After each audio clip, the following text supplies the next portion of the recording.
లక్ష్మమ్మ, నాకైతే చాలా ఆనందంగా ఉందమ్మా. మీకు కళ్ళు రావడం కోసం విహారి బాబు చాలా ప్రయత్నాలు చేశారు. ఫారెన్ నుంచి డాక్టర్లను అట్టుకొచ్చి కూడా మీకు వైద్యం చేయించారు. కానీ మీకు చూపు రాలేదు. అప్పుడు అందరిది ఒకటే బాధమ్మా, మీకు చూపు రావాలని అందరం ఆ దేవుణ్ణి చాలా ఏడుకున్నామమ్మా.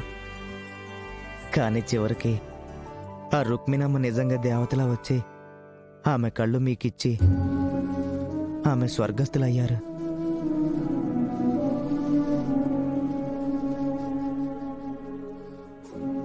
లచ్చమ్మ, రేపు మీకు సూప్ వస్తే నాకు విహారి బాబు కళ్ళలో ఆనందం చూడాలని ఉందమ్మా.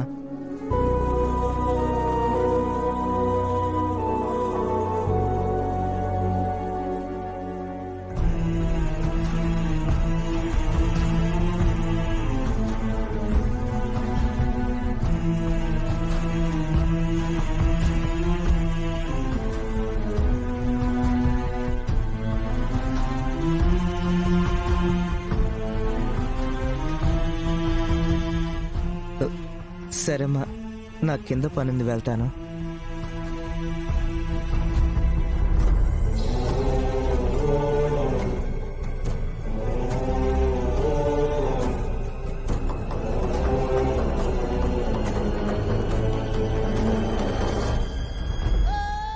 విహారి బాబు, రేపు నా చెల్లికి కళ్ళొస్తాయంటే మీరు ఆనందంతో ఉంటారనుకుంటే మీరేంటి బాబు ఇలా?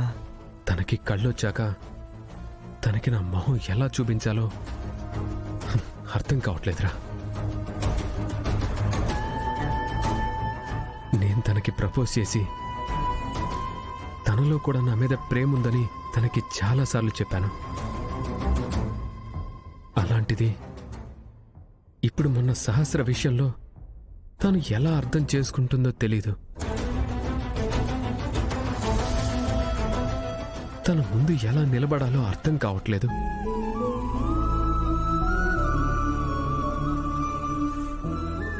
బాబు, ప్రతి కథలోనూ నాయకుడు ప్రతినాయకుడు ఉంటారు.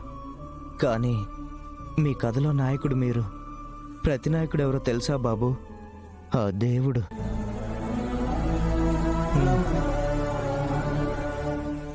లేకపోతే ఇన్ని సమస్యలు, ఇన్ని కన్నీళ్లు, ఇన్ని మలుపులు ఏ కథలోనూ ఇలా ఉండవు బాబు.